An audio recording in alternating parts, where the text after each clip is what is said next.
ये सिर्फ 5 उंगली का खेल है। आप सुनते होंगे CAA, NRC, NPR और सोचते होंगे ये खेल क्या है, इतने सब शब्द हैं, समझ नहीं आता। वैसे बड़ा साधारण सा खेल है। मैं आपको समझा देता हूं। ये सिर्फ 5 उंगली का खेल है। 5 उंगली की यात्रा समझ लीजिए, ध्यान से समझिएगा और फिर समझाइएगा भी दूसरों को। ये यात्रा शुरू होगी सबसे छोटी उंगली से। बड़ा साधारण सा काम होगा। अप्रैल के महीने में आपके घर कोई आएगा, सरकारी कर्मचारी, हो सकता है स्कूल के टीचर कोई आए, कहेंगे हमें आपके घर सिर्फ गिनती करनी है कितने लोग रहते हैं। बस नाम पूछेंगे, कब पैदा हुए ये पूछेंगे, ये भी पूछेंगे कि आपके माता पिता चाहे हैं या नहीं है अभी, वो कहां पैदा हुए थे, कब पैदा हुए थे। आधार कार्ड का नंबर मांगेंगे, ड्राइविंग लाइसेंस मांगेंगे, कोई प्रमाण नहीं मांगेंगे। उस वक्त आपको लगेगा छोटा सा मामला है। ये छोटी उंगली का पहला कदम ये है NPR वाली छोटी सी उंगली। फिर दूसरी उंगली ये D वाली उंगली है। D क्यों? क्योंकि आपके घर से जब एक बार ले जाएंगे लिख के, उसके बाद तहसीलदार के दफ्तर में, किसी सरकारी दफ्तर के अंदर कुछ टाइम बाद, हो सकता है कुछ महीने बाद, चुपचाप से उस लिस्ट का मूल्यांकन किया जाएगा और कोई सरकारी कर्मचारी उस लिस्ट में कुछ नामों के आगे D लिख देगा। D का मतलब डाउटफुल। डाउटफुल का मतलब संदेहास्पद, जिस पर शक है। किस बात का शक है? कि ये भारत के नागरिक दरअसल हैं नहीं। भाई कैसे फैसला होगा? कानून में कहीं नहीं लिखा कैसे फैसला होगा। हो सकता है आप अपने माता पिता की आयु नहीं बता पाए हो, कहां पैदा हुए हैं नहीं बता पाए हो सकता है आधार कार्ड आपके नाम से इशू हो लेकिन आपके पास नंबर ना हो, कुछ भी हो सकता है। किसी भी आधार पे D लगा दिया जाएगा, आपको पता भी नहीं लगेगा, कोई आपसे पूछने भी नहीं आएगा और मामला तीसरी उंगली पर पहुंच जाएगा। ये तीसरी और बड़ी उंगली है, ये है NRC वाली उंगली। जिन लोगों के नाम के आगे D लगा होगा, समझ लीजिए आपके मोहल्ले में 500 लोग हैं, 1000 लोग हैं, उनमें से 50 के नाम के आगे D लग गया। उन 50 लोगों को चिट्ठी आएगी, पूरे परिवार में नहीं। हो सकता है परिवार में बहू को चिट्ठी आए, बेटे को ना आए, बाप के नाम चिट्ठी आए, पोते के नाम चिट्ठी ना आए। कुछ लोगों के नाम चिट्ठी आएगी और उन्हें कहा जाएगा, नोटिस दिया जाएगा, अब आप साबित कीजिए कि आप भारत के नागरिक हैं। कैसे साबित करेंगे? सरकार ने आज तक नहीं बताया। हमारे पास सिर्फ एक असम का उदाहरण है जहां पहले हुआ है NRC, और वहां क्या हुआ था? ना आधार कार्ड माना गया, ना राशन कार्ड माना गया, ना वोटर लिस्ट में नाम माना गया। कहा नहीं, ये सब नहीं चलेगा, आप प्रमाण लेके आइए कि आप कहां पैदा हुए थे।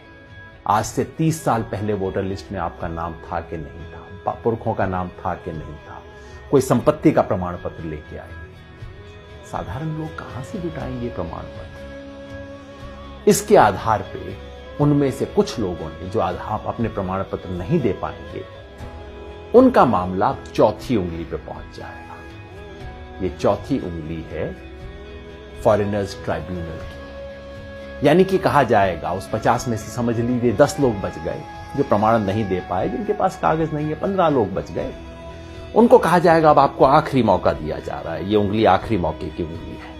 आखिरी मौका दिया जा रहा है, फॉरेनर ट्राइब्यूनल है, विदेशियों की अदालत है। अब उसमें जाके आप साबित कीजिए कि आप विदेशी हैं कि नहीं। अगर मुसलमान हैं तब तो कोई चांस ही नहीं है, क्योंकि यहां अब CAA का खेल शुरू हो जाए। अगर मुसलमान हैं, आपको विदेशी माना गया है, तो अब आप तो विदेशी हैं ही हैं, चाहे आपके बाप दादा यहां पे 500 साल से, 1000 साल से रहते आ रहे हैं। अगर मुसलमान नहीं भी हैं तो पता है क्या है, आपको ये साबित करना पड़ेगा कि आप बांग्लादेश, पाकिस्तान, अफगानिस्तान से आए। अब आप सोचिए, बिहार यूपी में रहने वाले लोग, नेपाल की तराई में रहने वाले लोग, श्रीलंका में रहने वाले लोग, श्रीलंका के पास तमिलनाडु में रहने वाले लोग कहां से साबित करेंगे भाई कि हम पाकिस्तान से आए, बांग्लादेश से आए, अफगानिस्तान से आए? फॉरेनर ट्राइब्यूनल में अगर साबित आप नहीं कर पाए, जो लोग भी साबित नहीं कर पाए, वो लोग विदेशी घोषित हो जाएंगे और मामला अब चौथी उंगली से अब अंगूठे पे पहुंच जाएगा, अंगूठे तले दबने वाला। ये है डिटेंशन सेंटर। डिटेंशन सेंटर का मतलब जेल, विदेशियों के लिए बनी हुई खास जेल। भारत सरकार इसके नियम बना चुकी है। डिटेंशन सेंटर आसाम में बन चुका है, कर्नाटका में काम करना शुरू कर चुका है, बाकी 10 राज्यों में बन रहे हैं डिटेंशन सेंटर। जिस व्यक्ति के पुरखे पता नहीं कब से यहां पे रहते आ रहे होंगे, उसे अपनी ही मिट्टी में विदेशी बना के डिटेंशन सेंटर में डाल दिया जाएगा। यह है खेल। शुरू होगा छोटी उंगली से, एनपीआर से, और खत्म होगा कुछ लोगों के लिए। हो सकता है 1000 में से 1 लोग, हो सकता है 1000 में से 2 लोग डिटेंशन सेंटर में बने। क्या ये चाहते हैं?